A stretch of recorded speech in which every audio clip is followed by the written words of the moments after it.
चंदनपुर गांव में एक रमन नाम का लड़का रहता था। उसी गांव में जूली नाम की एक लड़की रहती थी। रमन और जूली दोनों एक दूसरे से बहुत प्रेम करते थे। जूली, मैं तुमसे बहुत प्यार करता हूँ और तुमसे शादी भी करना चाहता हूँ। मैं वादा करता हूँ कि मैं पूरी ज़िंदगी तुम्हारे साथ ही रहूँगा और तुम्हें हमेशा खुश रखूँगा। क्या तुम मुझसे शादी करोगी? हाँ रमन, मैं भी तुमसे बहुत प्रेम करती हूँ और मैं भी तुमसे शादी करना चाहती हूँ। ठीक है जूली, मैं अपने घर जाकर अपने घर वालों से हमारी शादी की बात करूँगा। दोनों अपने अपने घर चले जाते हैं। पिताजी, मैं आपको एक बात बताना चाहता हूँ। मैं एक लड़की से प्रेम करता हूँ जो इसी गांव के मुखिया की लड़की है। उसका नाम जूली है। वो भी मुझसे प्यार करती है और हम एक दूसरे से शादी करना चाहते हैं। आप जाकर उनके घर मेरी शादी की बात कीजिए।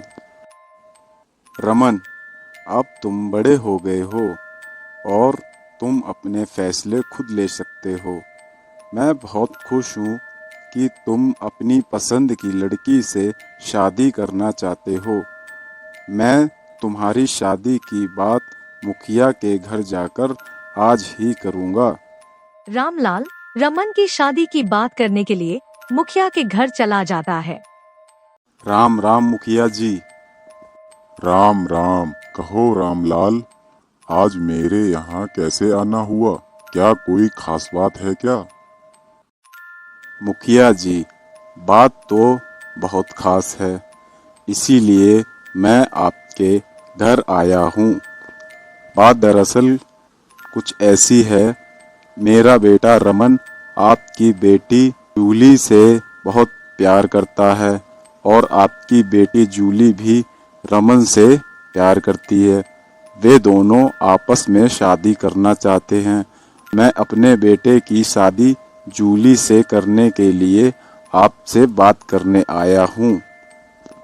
तुम्हारी इतनी हिम्मत कि तुम मेरी बेटी के बारे में ऐसी बातें कर रहे हो? रामलाल, अपनी खैर चाहते हो तो यहाँ से चले जाओ, वरना तुम्हारे साथ बहुत गलत हो जाएगा। रामलाल उदास होकर वहाँ से चला जाता है। रामलाल जैसे ही घर पहुँचता है, रमन अपने पिता को उदास देखकर उनसे पूछता है। क्या हुआ पिताजी? आप इतने दुखी क्यों हो?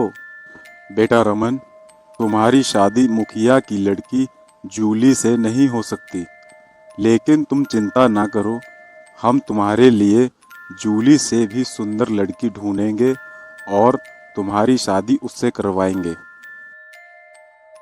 रमन अपने पिता की बात सुनकर दुखी हो जाता है। दूसरे दिन रमन जूली से मिलता है। क्या हुआ रमन, तुम इतने उदास क्यों हो? जूली, अब तुम्हें क्या बताऊं? कल जब मेरे पिताजी तुम्हारे घर हमारी शादी की बात करने गए थे, तब शायद तुम्हारे पिता ने हमारी शादी से मना कर दिया।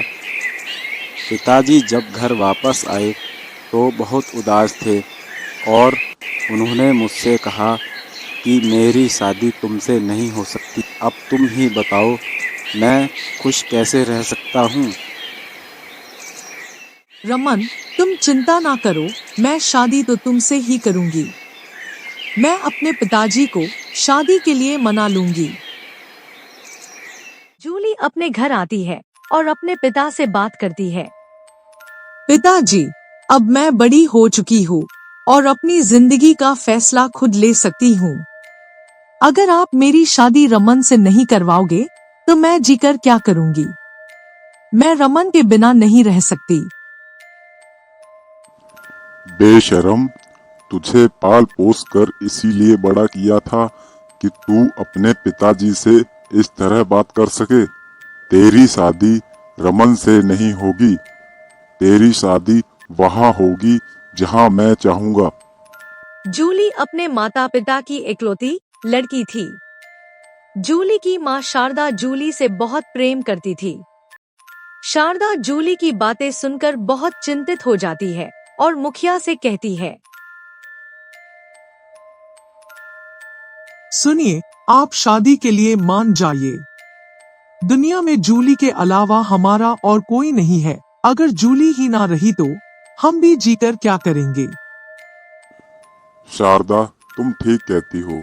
हम जूली की शादी रमन से करवा देते हैं।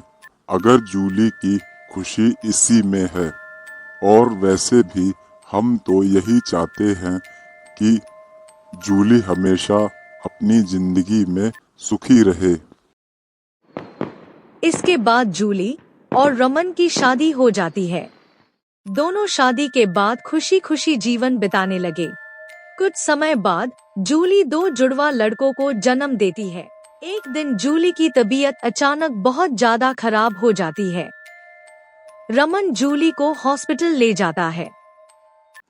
डॉक्टर साहब, आप जूली को कुछ भी करके बचा लीजिए। मैं उसके बिना नहीं रह पाऊंगा। देखो रमन, तुम मेरी बात ध्यान से सुनो। हम कुछ भी कर लें, लेकिन जूली को अब नहीं बचा सकते, क्योंकि जूली को ब्रेन ट्यूमर हुआ है जिसका कोई इलाज नहीं है। जूली के पास कुछ ही समय बचा है। तुम एक काम करो, जूली को अपने साथ अपने घर ले जाओ। रमन जूली को घर ले जाता है और उसका अच्छे से ख्याल रखता है। जूली ये बात जानती थी कि उसके पास समय बहुत कम है। जूली रमन से कहती है, रमन, तुम चिंता ना करो। भले ही मैं मरने वाली हूँ, लेकिन मैं तुम्हें अकेला छोड़कर कहीं नहीं जाऊंगी। मैं हमेशा तुम्हारे साथ ही रहूंगी। तभी अचानक जूली की सांसें थम जाती है। रमन को जूली की मौत का बहुत दुख होता है। रमन जूली की मौत के बाद उदास रहने लगा। धीरे धीरे बहुत समय बीत जाता है। रमन जूली को रोज ही याद करता था। एक दिन रमन जूली को याद करते करते सोने ही वाला था, तभी अचानक जूली की आत्मा उसके सामने आ जाती है और रमन से कहती है, रमन, तुम इतने उदास क्यों हो? मैंने तुमसे कहा था कि मैं हमेशा तुम्हारे साथ ही रहूंगी। फिर भी तुम उदास क्यों हो? रमन को अपनी आंखों पर भरोसा नहीं हो रहा था कि जूली सच में उसके सामने है और उससे बात कर रही है। जूली, मुझे तो अपनी आंखों पर भरोसा ही नहीं हो रहा कि तुम मेरी आंखों के सामने हो। जूली, तुम मुझे ये बताओ, अगर तुम हमेशा से ही मेरे साथ थी तो इतने दिन तक तुम मेरे सामने क्यों नहीं आई?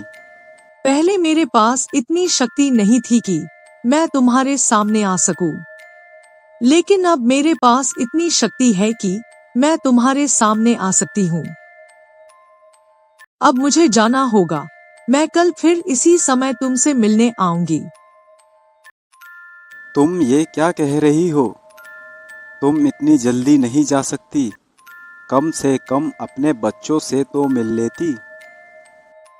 मैं अब नहीं रुक सकती, ये मेरी मजबूरी है। मैं वादा करती हूँ कल इसी टाइम तुमसे मिलने जरूर आऊंगी और फिर बच्चों से भी मिलूंगी।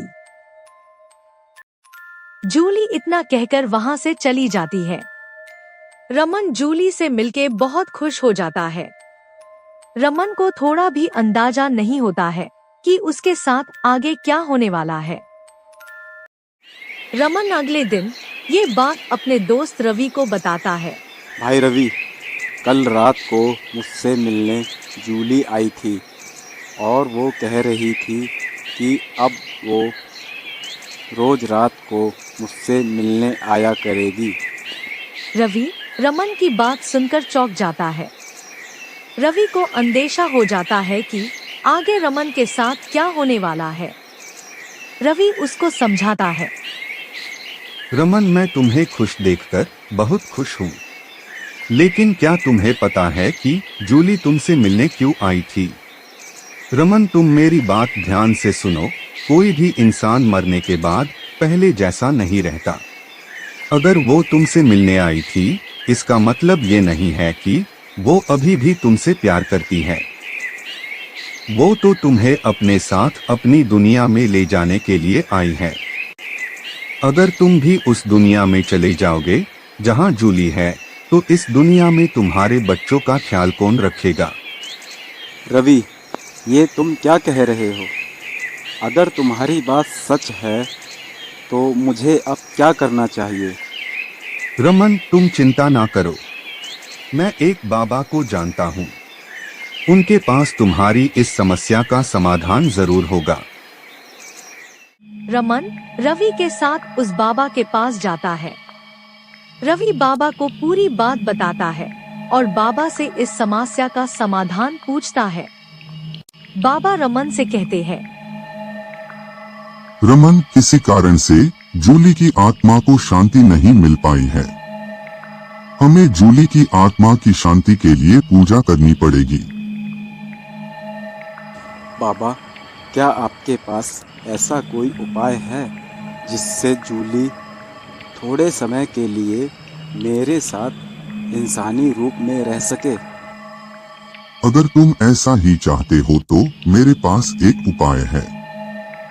मैं तुम्हें एक ताबीज देता हूँ, जिसे तुम कैसे भी करके जूली के गले में बांध देना। जब तक ये ताबीज उसके गले में रहेगी, तब तक जूली कहीं नहीं जा पाएगी। रमन बाबा से ताबीज लेकर अपने घर आ जाता है। रमन रात को जूली के आने का इंतजार करता है। जैसे ही जूली आती है, रमन उसके गले में ताबीज बांध देता है। रमन जूली को बच्चों से मिलवाता है। बच्चों से मिलने के बाद जूली जाने की बात करने लगती है। तभी रमन जूली से कहता है, अब तुम कहीं नहीं जा सकती और जा भी नहीं पाओगी, क्योंकि जो ताबीज़ मैंने तुम्हारे गले में बांधी है, जब तक मैं वो ताबीज़ अपने हाथों से उतार नहीं दूंगा, तब तक तुम कहीं नहीं जा पाओगी। हम आज से पहले की तरह ही खुशी खुशी एक दूसरे के साथ रहेंगे। ये तुमने क्या किया? तुम मुझे ऐसे रोक नहीं सकते। ये बहुत गलत किया तुमने।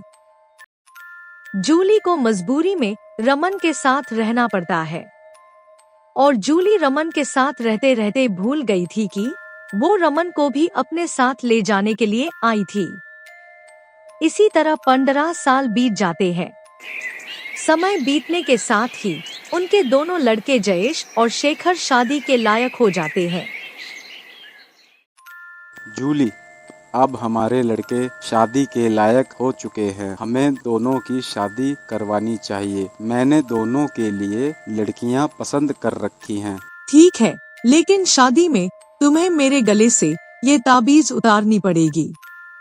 अगर तुम ऐसा करोगे, तभी मैं शादी में शामिल रहूंगी।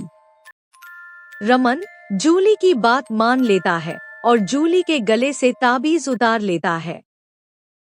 शादी के दिन जूली खुशी से खूब नाचती है और नाचते नाचते वहां से चली जाती है। और इसी तरह रमन और जूली की प्रेम कहानी समाप्त हो जाती है।